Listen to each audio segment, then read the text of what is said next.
Okay, good morning, everyone. Nice to see you here. Hope you had a good weekend. Monica's here. Good morning, Monica. Baha's here. Good morning. KC, good morning to you. Good morning, Mashid. Good morning, Karen. Good morning, Benamer. And Erica's here. Good morning, Erica. Good evening, Erica, I guess. Duong, good morning. All right, we're doing okay. We got about 9 people here. Everyone ready to go this morning? Are you awake? Are you tired? What emoji represents you this morning?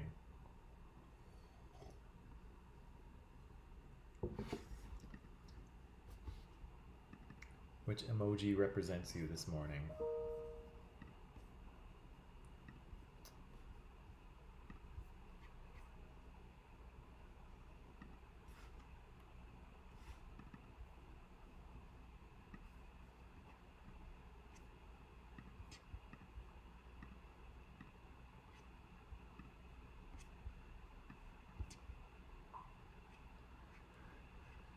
Karen is a. Are you a robot? Oh, that looks scary. That looks really scary. Oh, Ben Amer, why are you crying? Hopefully just because it's Monday.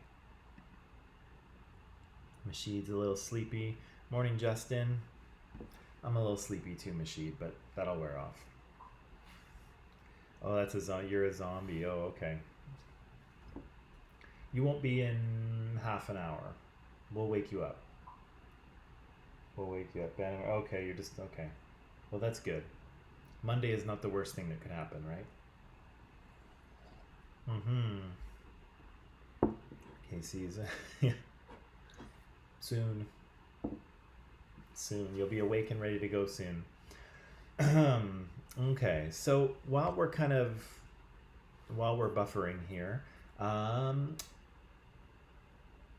yesterday I believe was National Indigenous Peoples Day, and so you may have seen some things in the news or on Instagram or wherever, kind of celebrating Indigenous culture and remembering the kind of important role that they play, that Indigenous people play in the history of Canada and in sort of the way we think about our country today. And so obviously that's very connected to what we're talking about at the end of last week and earlier this week. And so we'll continue to kind of explore that relationship a little bit today with Indigenous people and see where we've come from and where we are. And then I may have a video to show you tomorrow. I'm not sure if I'm going to or not. I think I'm going to, but I have to review it tonight.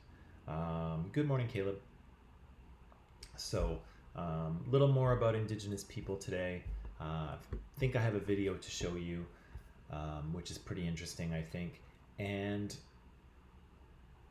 tomorrow I will also, I think we should also talk about that first micropaper. I was kind of, I marked the ones that have been submitted, but I was waiting for some more to be submitted because some people haven't handed them in to me yet.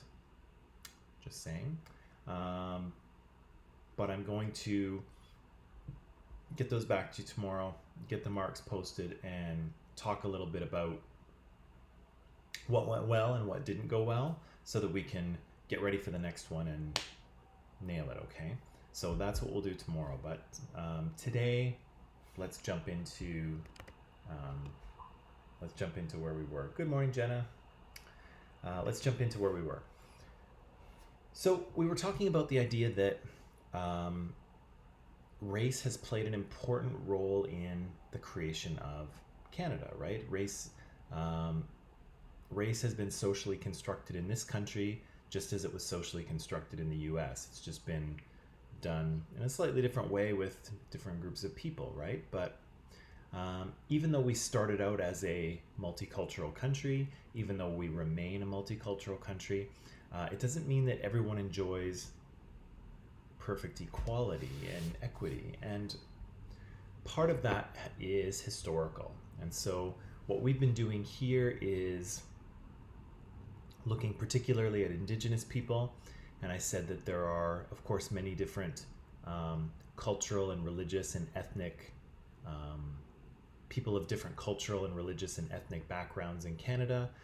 All of them have a unique experience, and so we're kind of not paying attention to, say, the experience of Japanese Canadians or Chinese Canadians or South Asian Canadians or Black Canadians. We're just really looking at one particular group. And that's not to say that other groups don't have struggles in Canada as well, but we're just, one thing at a time, right?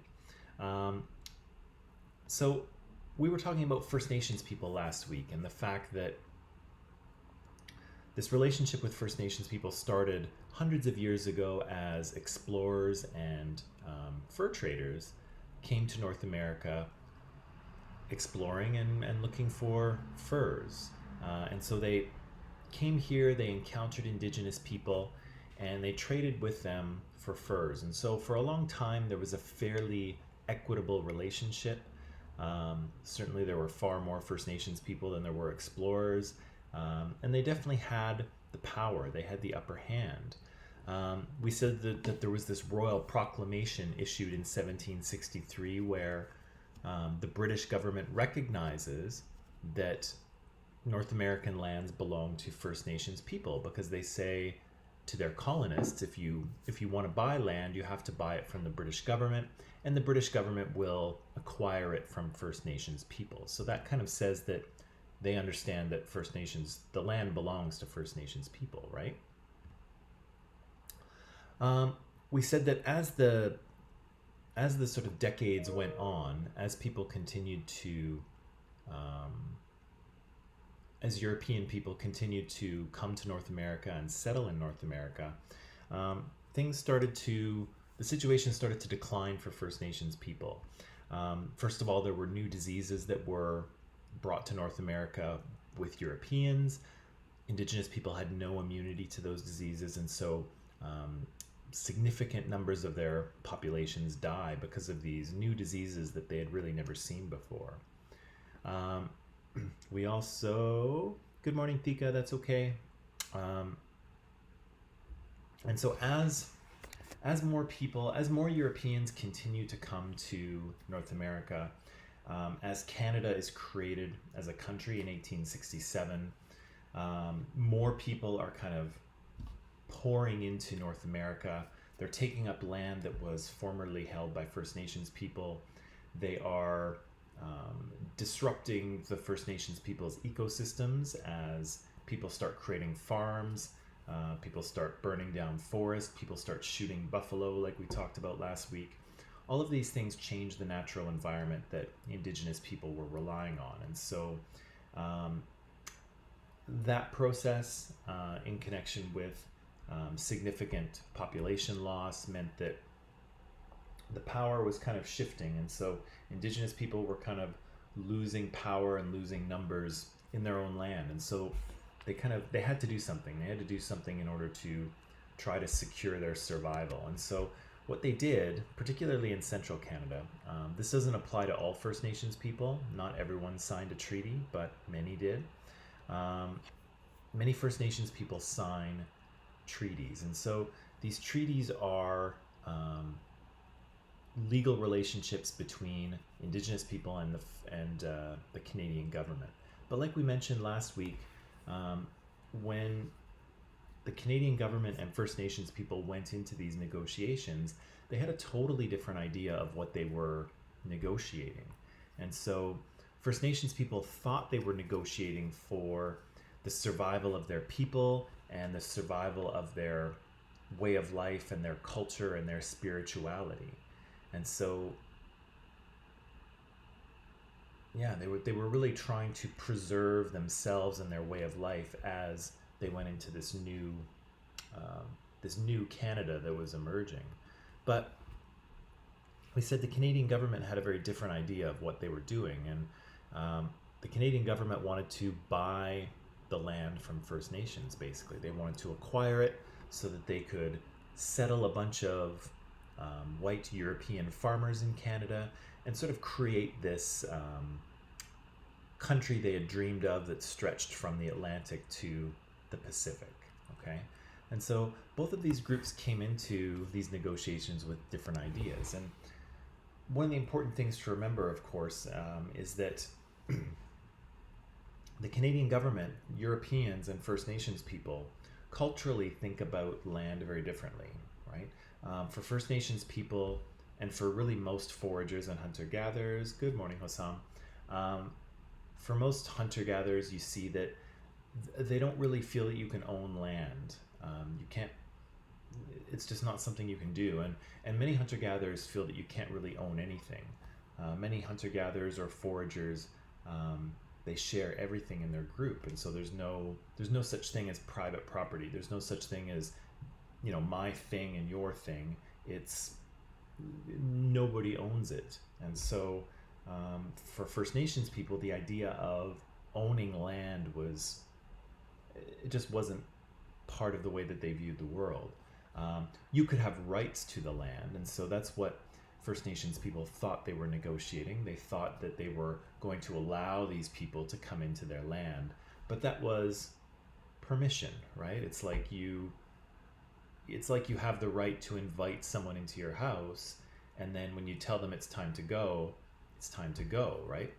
But that's different from someone buying your house from you. And so these two groups had very, very different ideas about what they were doing.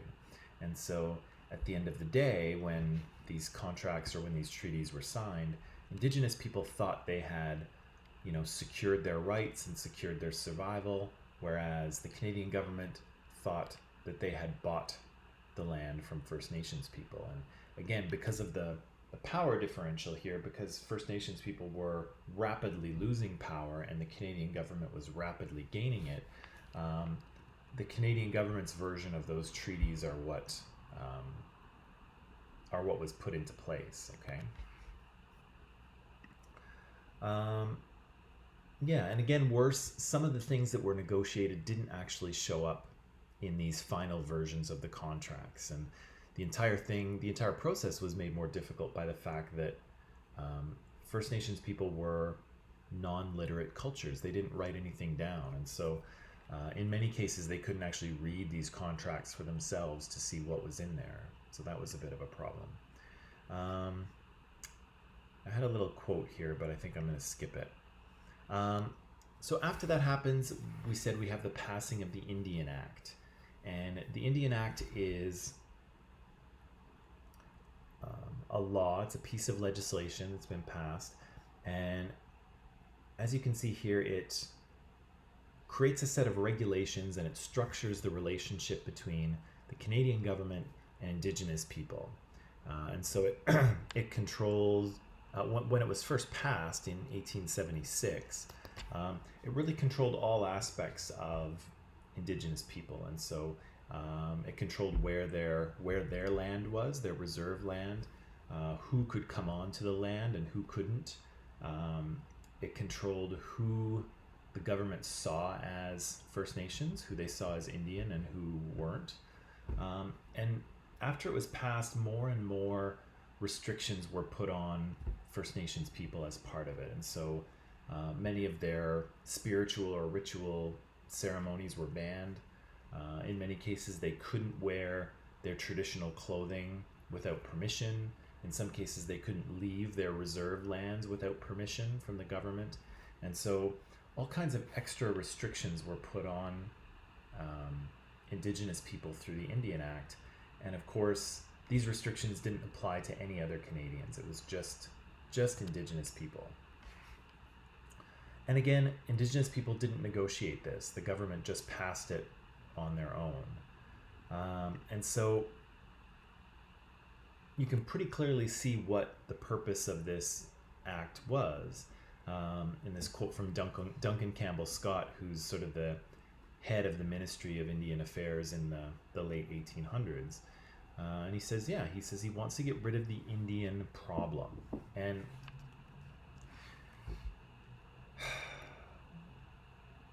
this is kind of a difficult thing, but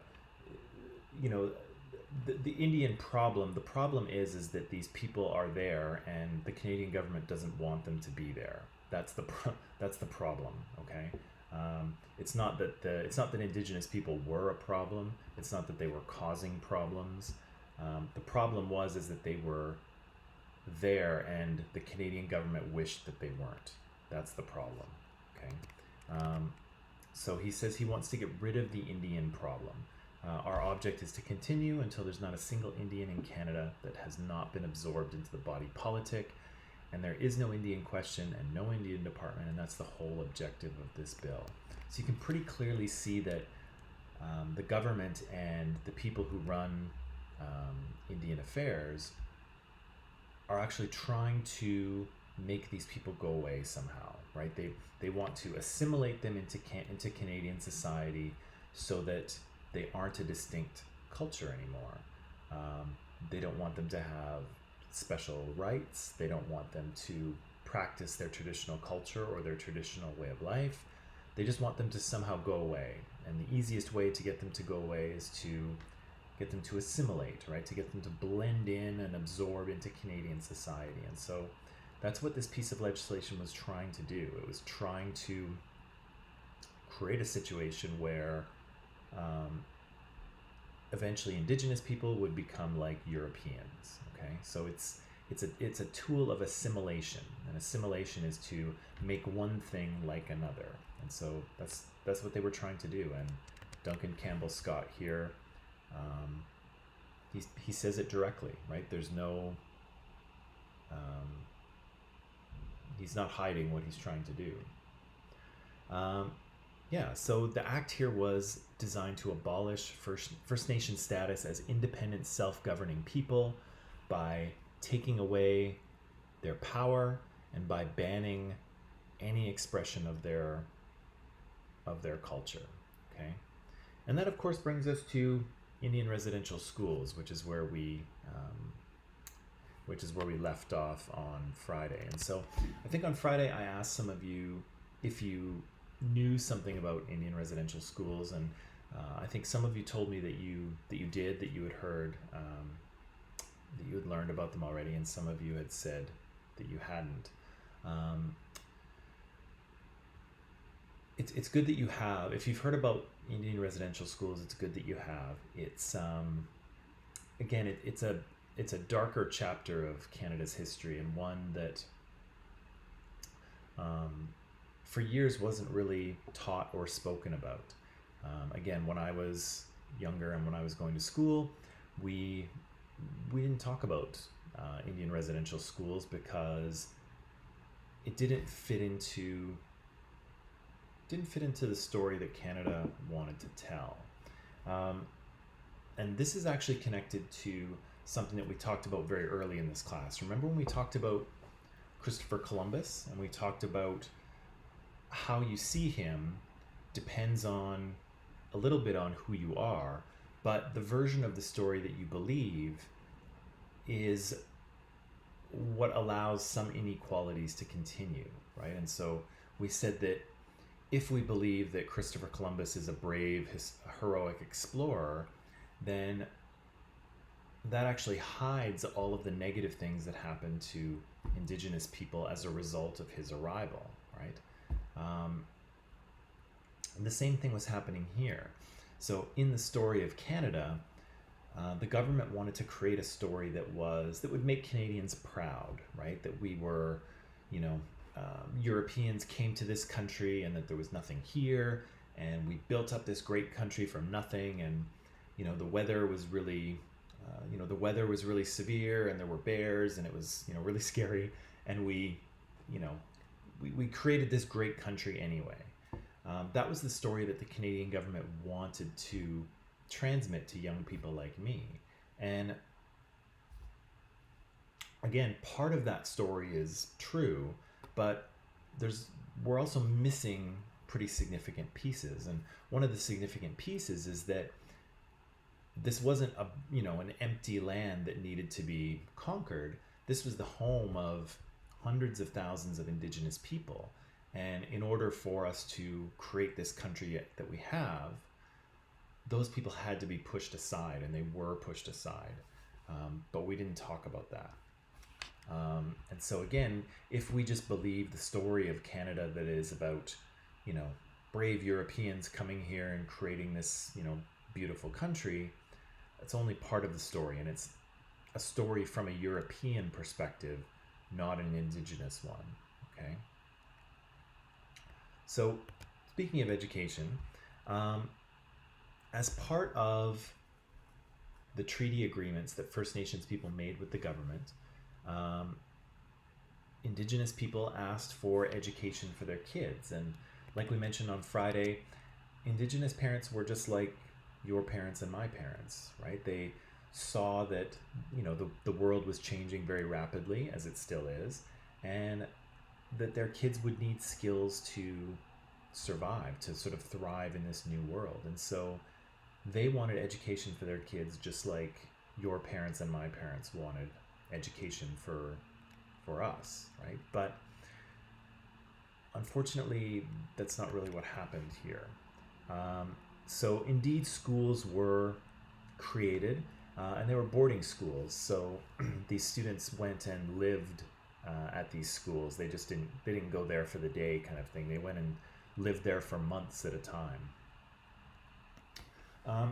And very sadly and tragically and awfully, these schools didn't exist to teach Indigenous students all of the skills they would need to survive. What they were created to do was to assimilate them, was to remove any sort of cultural influence of Indigenous people. And so there's this very commonly used quote here, to kill the Indian in the child. And so if this quote sounds brutal, I assure you that it is.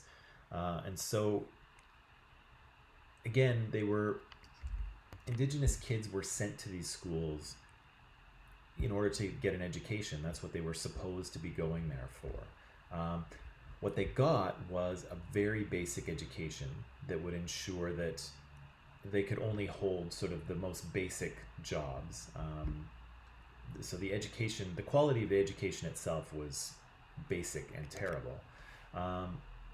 But of course, what also happened was there was massive amounts of abuse at these schools as well. And so again, about 30% of First Nations kids, maybe about 150,000 of them, went to residential schools, and 6,000 of these kids died while in attendance. And those are just the records that we have. The number is probably higher than that, but we don't exactly know how many.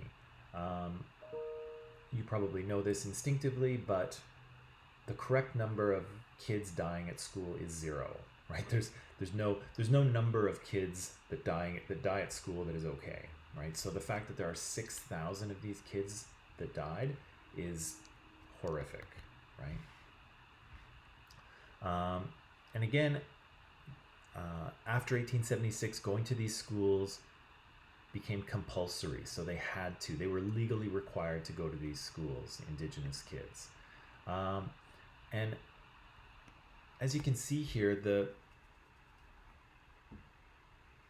punishments for breaking the rules at these schools were incredibly severe, and most of the rules were centered around them not being Indigenous. And so if they spoke their traditional language, if they talked about their traditional culture, if they did something ritualistic, if they wore their hair a certain way, any expression of their traditional culture at all resulted in punishment from school authorities. And as you can see here, the punishments are extremely brutal and awful. And so I'm just going to continue on here. Yeah, it is really impossible to overstate how brutal these schools were. Again, large numbers of children died at these schools. Some tried to run away and didn't make it and died in the wilderness. These children were removed from their families and their homes. What happened for many of these kids is that they were taken from their traditional culture and their traditional family and they went to these schools where they learned European ways, European culture, and were punished for practicing indigenous culture. But the problem was when they stayed at these schools for years and years, the assimilation kind of started to work, and so they lost their traditional knowledge and language because they weren't at home with their families. And so by the time some of these kids came home to their families, they found that they didn't really fit into indigenous culture anymore because they'd been separated from it for so long. But also they didn't fit into European culture either because the culture at the time was very racist and discriminatory. And so even if indigenous kids learned to act sort of in a normal European way, they still wouldn't be accepted in that society either. And so lots of these kids became kind of lost in between. They didn't fit at home, they didn't fit in their new society, and they just kind of became lost between two worlds, if you will. Again, there are numerous stories of severe and awful physical and emotional and sexual abuse by staff members and other students.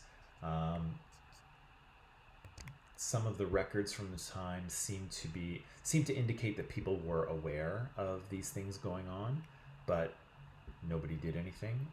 Even the government seemed to have been aware of an inordinate number of deaths at these schools, but I guess that wasn't very important to them at the time. And so many have kind of argued that the operation of these schools, not to mention all of the other things that happened to indigenous people over the years, actually constitutes cultural genocide. Okay? And so we'll come back to that in a few minutes. Okay? We'll just put a pin in that genocide thing for a second. So the question is, of course, where does that leave us today? We have this long history of kind of the first interactions between Europeans and First Nations people beginning in maybe the 1600s, the late 1500s or early 1600s. Since that time, we had more and more European explorers and colonists and traders and missionaries coming to North America, coming to Canada. We have the creation of Canada in 1867, and then Canada slowly grows to encompass all of the area that we know today. And in the process, Indigenous peoples' land and culture and physical and mental and spiritual health has been taken from them as a result. And again, in a situation where originally Indigenous people had all the power because this was their land and they lived here for thousands of years, now they really don't have power, and it's white Europeans who have it. So what's the outcome of all this? Well, again, let's look at the statistics, right? We talked about statistics last week and how we can sort of use them to see the broader social patterns in society.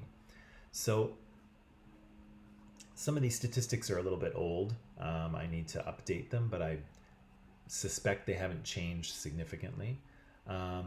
So here in 2011, the rate of employment for Indigenous people in Canada was 62%, and that's lower than for the non-Indigenous population of 78%, or 75%. So 75% of non-Indigenous people have jobs, but only 62% of Indigenous people do. Look at their after-tax income. So for non-Indigenous people, the average is $27,000 a year, but just over 20 for Indigenous people. So Indigenous people make less money on average. This is an important one too. Getting your high school diploma. Only 12% of Canadians do not have a high school diploma, but almost 30% of Indigenous kids don't have one, right? That's a scary statistic, right? Because you really need a high school diploma in order to do anything, right? To get any kind of job never mind to go on to university or other academic training, right? So without a high school diploma, you are really limited in what you can do. And the statistics show that a big percentage of Indigenous kids are not finishing high school, right? That should worry us. Have a look at health here. We looked at this slide a little bit earlier. So I think we did anyway. No, maybe we didn't. This is the Human Development Index. And so the UN uses this as a rough measure of how people in a country are they thriving or are they not? So they look at their health and they measure it by life expectancy. They look at their level of education, so they look at literacy. And they look at per capita income, so how much money people make on average. And if you look at the US and Canada, we are number 7 and number 8 in the world, which is pretty good until you look at First Nations people in those countries and you see that they're 31st and 33rd in the world. So it's almost as if Indigenous people are living in a different country within this one, right? Because our Human Development Index in Canada puts us number 7 in the world, but our Indigenous people are way down here, even though they live in the same country, right? That should be alarming to us. Something's wrong. Have a look here. Again, in Canada, the poverty rate is 11%, and I'll congratulate us because the US is quite a bit higher, so 11% is much better. Keep going, Canada.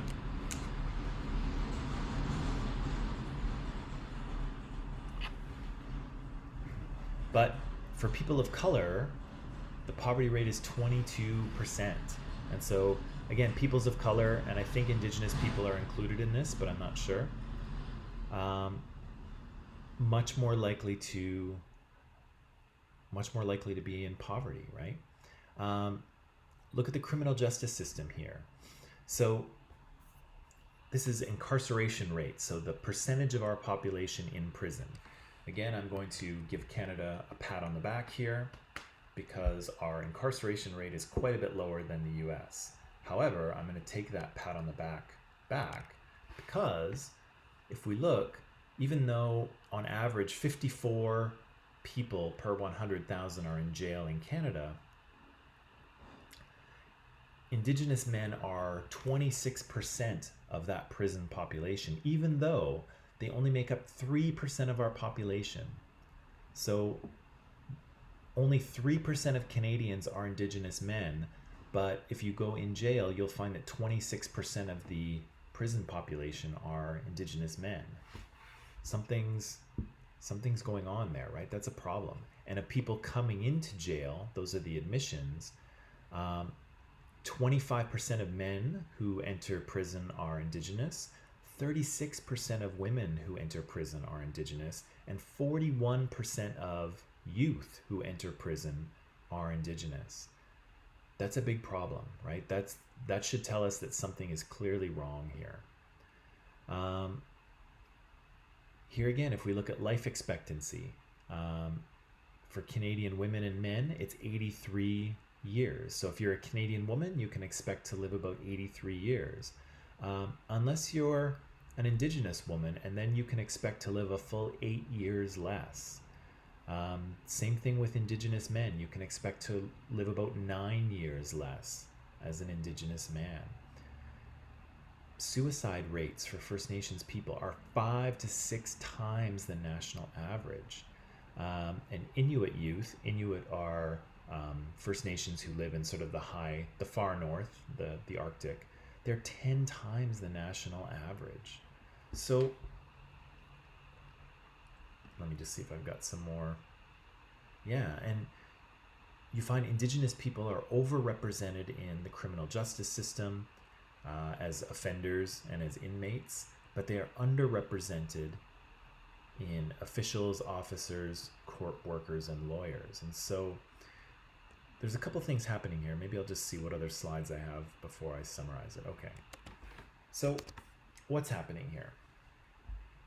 Well, part of the problem is that the problem is that you have had generations of traumatic experience, right? These people have been brutalized, they've been discriminated against, they have been subject to racism, they've been subject to racist government policies, their schools have been underfunded, the places where they live, their reserves have been underfunded.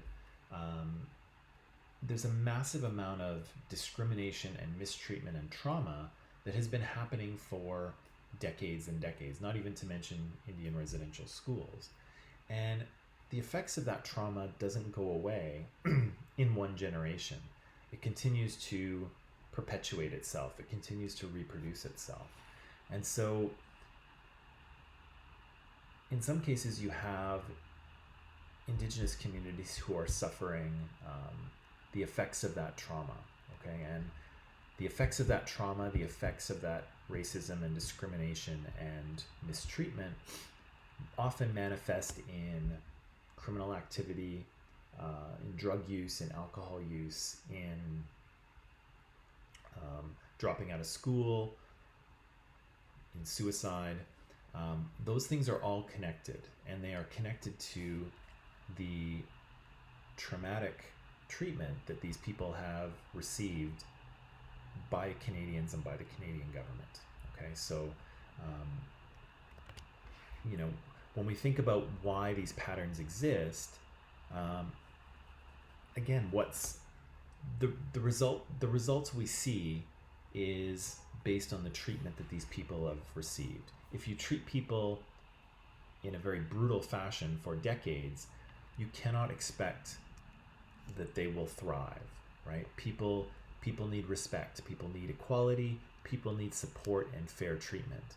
And when they don't get it, it damages them, and it damages all of us, right? We can't be mistreated and suffer no ill effects. And these people have suffered, and the ill effects are what we see today in the numbers of people in prison, people being arrested for drug use, people committing suicide, not finishing high school. All of these things are connected to the past treatment, right? Because oppression is historical. But the worst part is that many of these things have not gone away. And so even though Indian residential schools are gone, although shockingly the last one closed, I think in 1993 or 1996, I think, was the last one that closed. So that was very recent. Many issues still persist. There's still lots of prejudice and racism and discrimination against Indigenous people. There's still lots of systemic racism present as well. Schools are funded differently depending on whether it's an Indigenous school or whether it's a provincial school. And Indigenous schools don't get as much money, right? And so just like the systemic racism we saw in the US, where schools in poorer neighborhoods aren't funded as well, and so those kids don't get as good of an education, same thing is happening here. Indigenous kids don't get as good of an education as non-Indigenous kids because their schools are underfunded, right?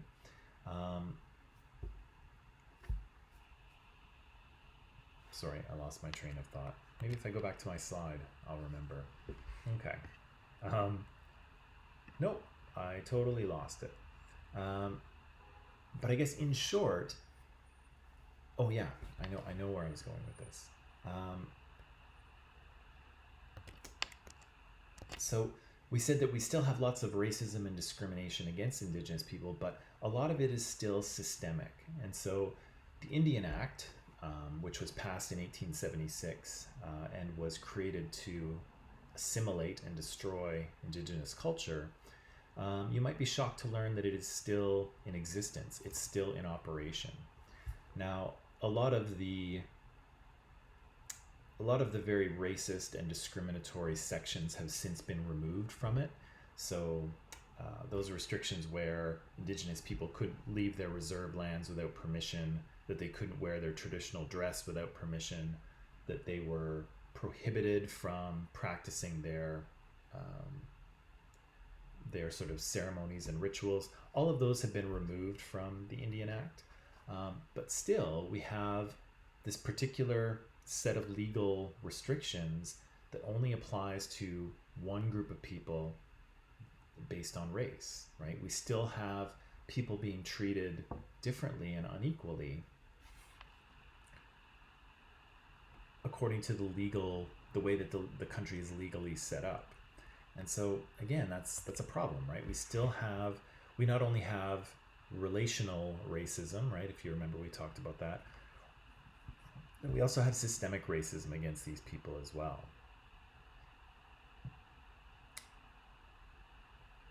So here's what we'll do. First of all, I'll ask you: do you have any questions about that? Do you have any questions for me based on what you have heard?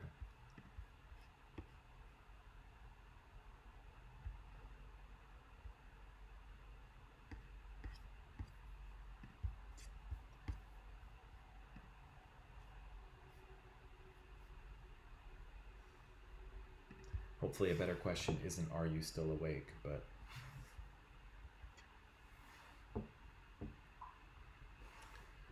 okay, so Casey's good. Karen's okay.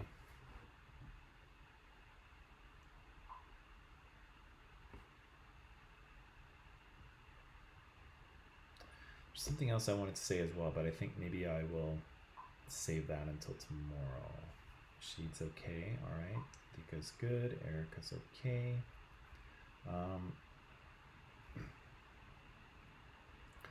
Yeah, unfortunately, it's a very tragic story. But also, unfortunately, maybe I will say it. Also, unfortunately, the stereotypes and prejudice kind of cover over that fact. And so Indigenous people are often seen in a negative light because their communities suffer from drug and alcohol use and suicide, and they tend to be lower income. They tend to have lower educational outcomes, or poor educational outcomes, all of these things. And it's very tempting for some people to ascribe that to Indigenous people, right? To assume that, oh, that's because there's something wrong with them, or there's something wrong with their culture, right? But that's not true. There's nothing wrong with their culture. There's nothing wrong with them. The issue is that they have been mistreated for decades, right? And again, you can't mistreat people and have no negative effects, right? And again, a lot of the sort of social problems that some Indigenous communities are experiencing, that's connected to that treatment. Okay. All right. So I have a little something that I would like you to read, and I would like your opinion on. But first, I think maybe we'll take a break because it's about that time. Okay. So take a little break, stretch your legs, get something to drink or some coffee or whatever you like. I'll see you back here, and then we'll talk about the article I'd like you to read. Okay. So see you in just a bit.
Okay, people, and we're back.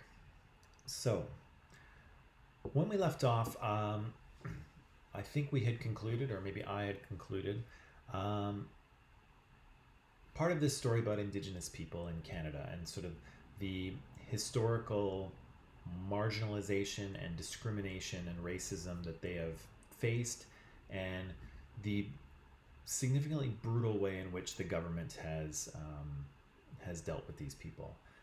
There's more to this story. I've kind of given you a few of the major points. Obviously, it's a story that stretches for hundreds of years, and even the past 100 years have been very eventful in terms of the relationship between Indigenous people and the Canadian government.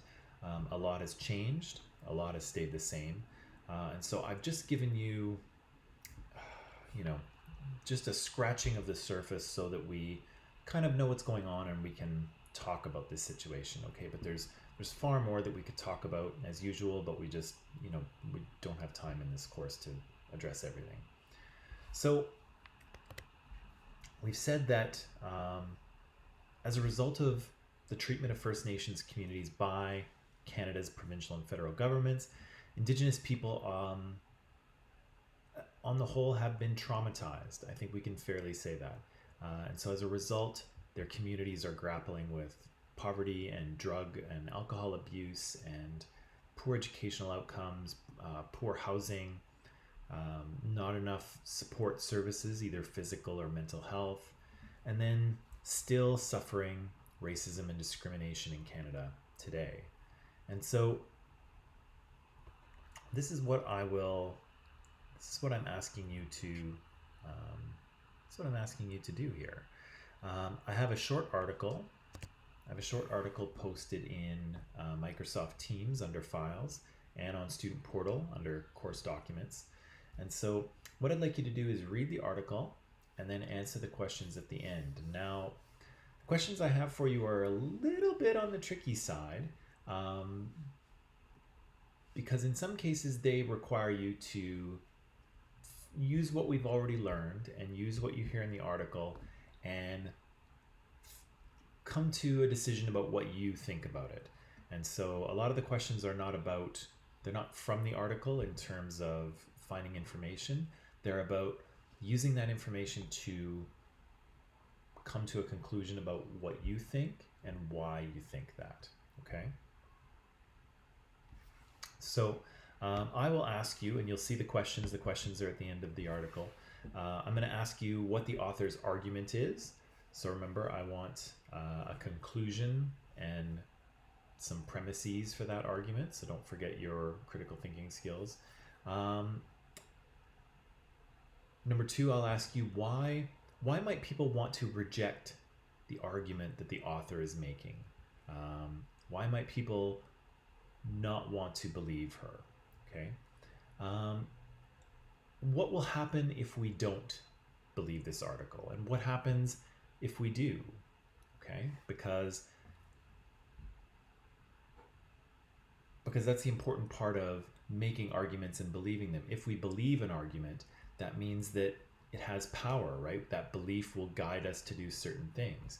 And if we don't believe it, then maybe other things will happen. So again, I'm asking you to think about that.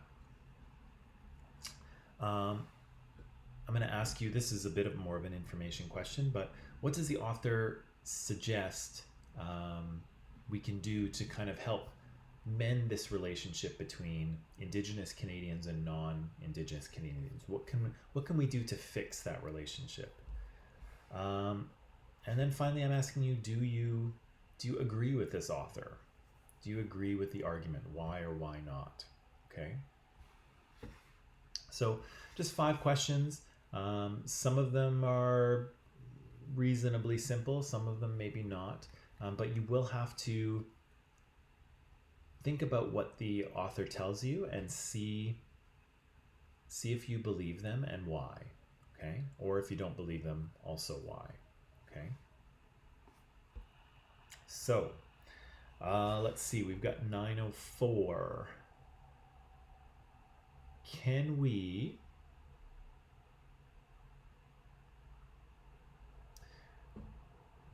So I'll let you read the article, and then can we meet back here at 9:25 and see if we can start talking about it? Okay, let's do that. So I'm gonna put up a timer for 25 minutes. Go read the article. It's on Microsoft Teams and it's on Student Portal, wherever you want to read it. Read the article and answer the questions. Type them out so you can put them into the live chat. And I'll see you. I'll see you in about 20 minutes. Okay.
Okay, and we're back. So, I hope that you were able to read the article. I hope you came up with some good answers. I hope you typed them out. I'm ready to hear them. Okay. Good morning, Jimmy. I see you there. Okay.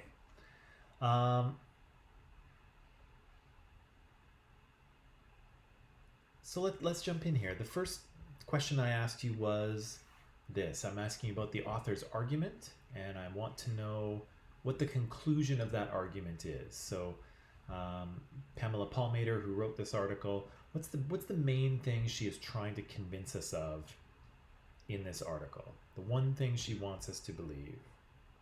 What do you think?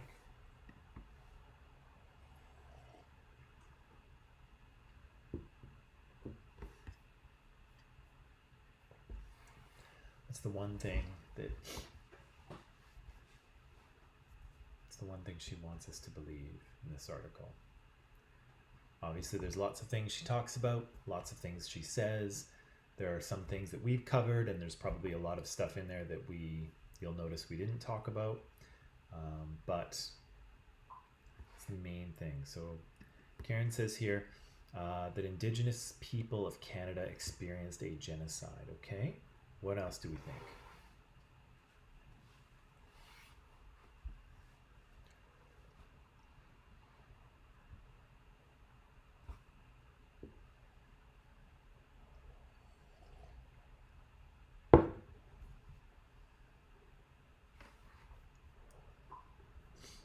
Casey says the genocide issue in Canada can be seen all the way up to today. Okay, good. What else?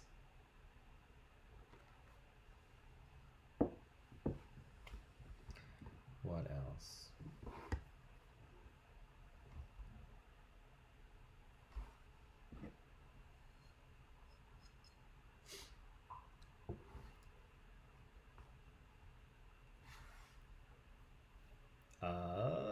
That's just one word, Justin. So a conclusion can't be one word. It's got to be, conclusions are statements, right? They say something is a certain way. So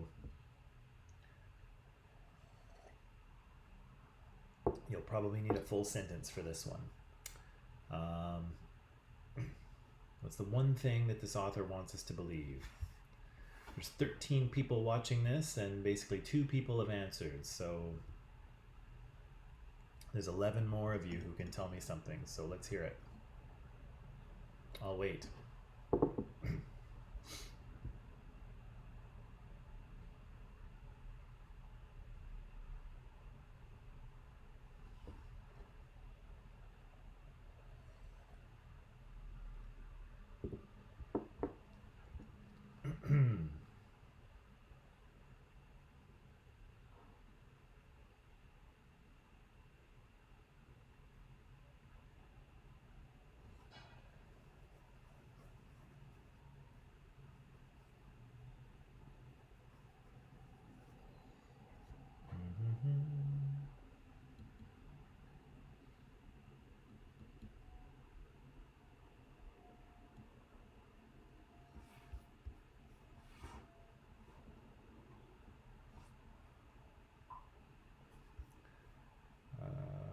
Okay, no problem, Baha. Since you're just here, we're looking for this. We're looking for the conclusion to this author's argument. What's the one thing they want us to believe here? We've got 2 options. I'd like a few more.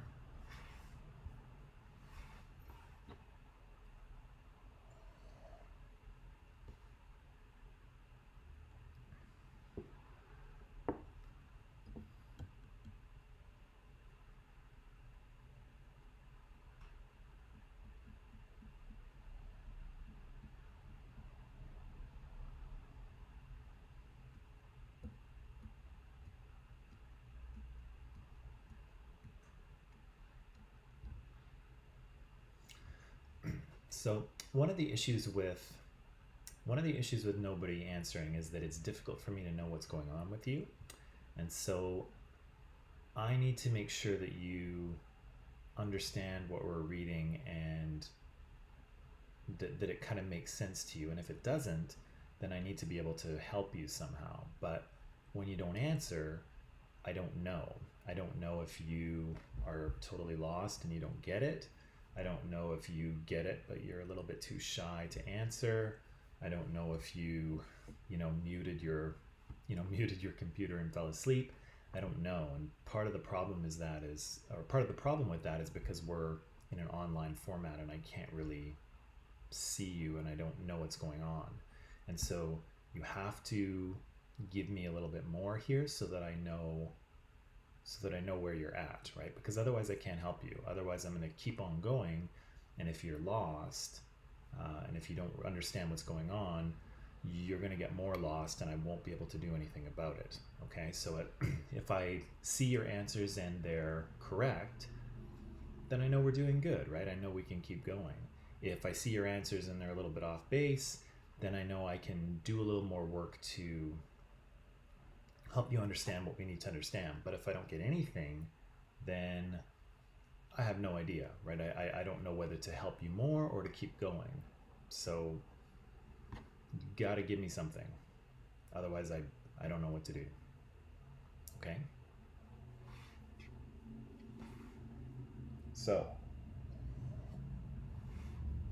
that said, of the two answers that we have, I think, Casey, I think you're close. You're really close to that, but I think this one is probably the closer one to what the author is arguing. So I think, Karen, you're right that Pamela Palmater is trying to convince us that Indigenous people actually experienced a genocide, right? They actually, that's what's happened here in Canada. Even though genocide is kind of a big word, it's an ugly word. It has a lot of negative power attached to it. Sometimes people are a little afraid of a word like that, but she's arguing here that that's exactly what happened. Now, what are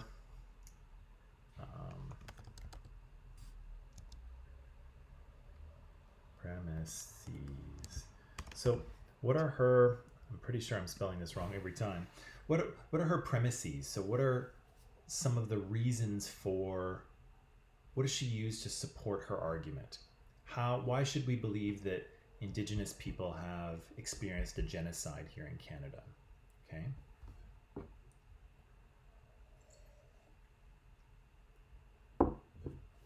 Why should we believe that? What kind of evidence does she give us?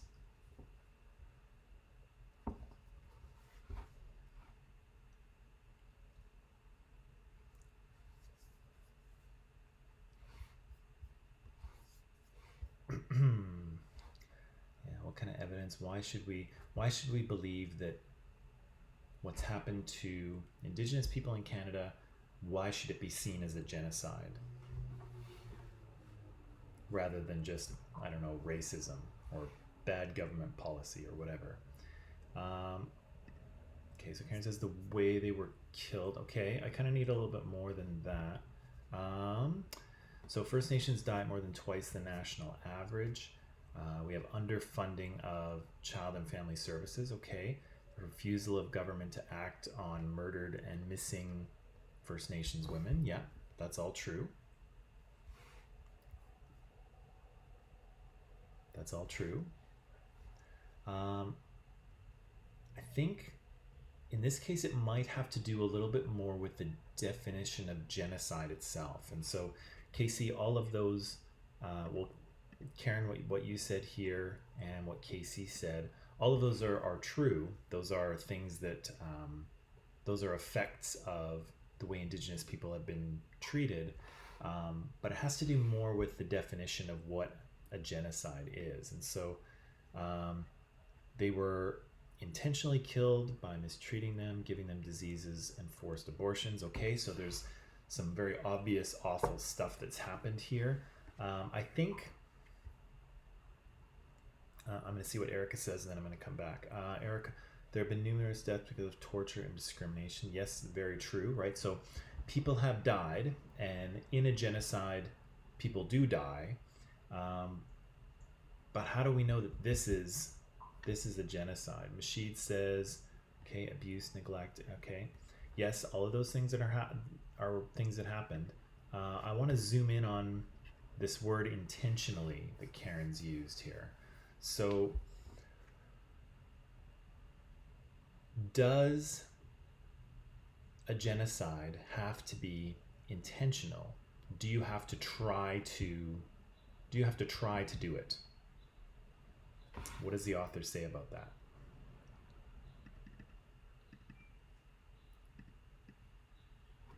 What does the author say about that? Do you have to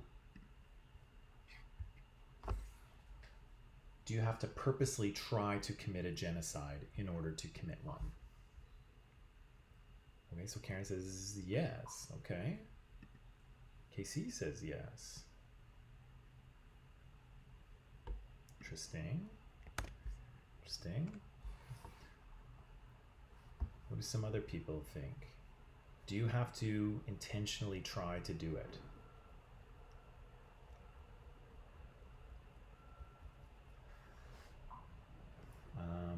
Because you want to get rid of them, so it's intentional. Yeah, okay. So Erica says no. This is a tricky one. It's good though. It's a tricky one. So Tika says no. All right. Interesting.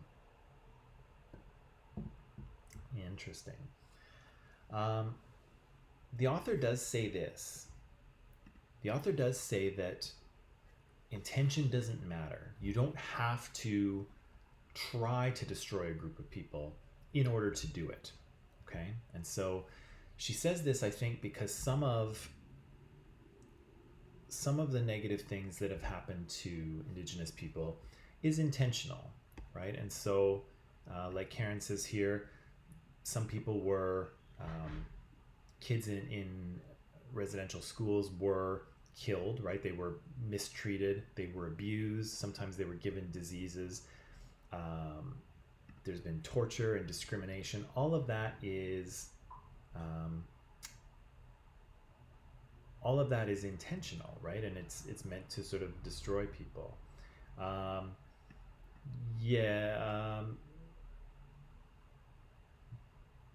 But some things aren't, right? Some things are not meant to bring about the end of a group, but they happen anyway. And so but they were thinking about it, so it is intentional.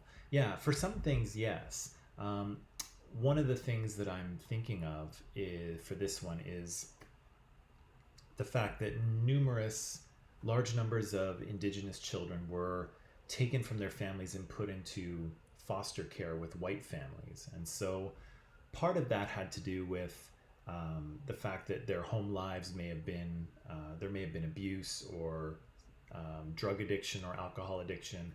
And so the government would have taken those kids out and put them with a allegedly safe family.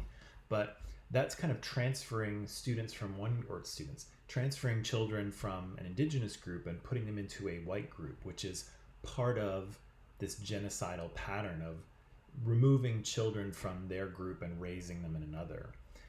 And again, the government would have thought they were doing that to try to protect the children, but it has negative effects. So I think what the author is saying is that some of the things that happened to Indigenous people were very intentional, and the government admitted that they were intentional.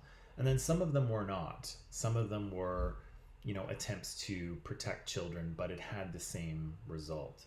I think that's what makes it complicated, is that some of these things are on purpose, and some of these things are not. They're done for other reasons, but the effect is the same. Now, what about, let me ask you this. Does a genocide have to be successful? Because a genocide is about destroying a certain group of people, making them disappear and vanish. But of course, Indigenous people are still here, right? They still live in Canada, they're still around. And so, do you need to be successful in order for what happens to be a genocide? So does a genocide need to be successful to be called a genocide? What do you think? Do you need to actually destroy the group of people you're trying to destroy in order for it to be called genocide?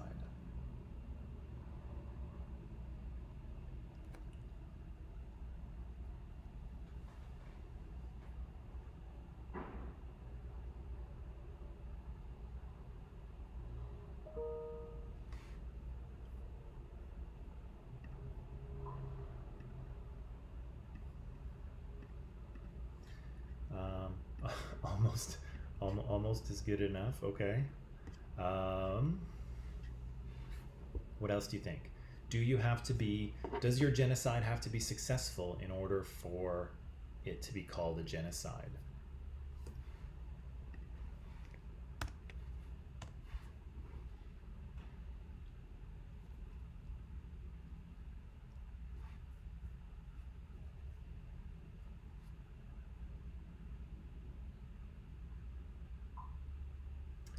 Casey, no. Casey says no because, oops. No, because the fact that they tried is already a genocide. Baha says no. Yeah, and I think that's what the author is trying to say. I think she's trying to say here that your success doesn't matter, right? You don't need to successfully destroy a group of people in order to have committed genocide, right? It's and she says there's no number limit either. You don't need to kill a certain number of people or destroy a certain number of people in order for it to qualify, right? So yeah, the death of millions can be considered a genocide, but also just the death of thousands, right? She mentions the Srebrenica genocide, I think, with only about 8,000 people die, which is still a lot of people, but she says there's no number of people that need to die in order for it to be genocide. You don't have to be fully successful. Yeah, it's not necessary for you to be successful in order to commit genocide. And so I think I'm just going to throw this up here because we're almost out of time.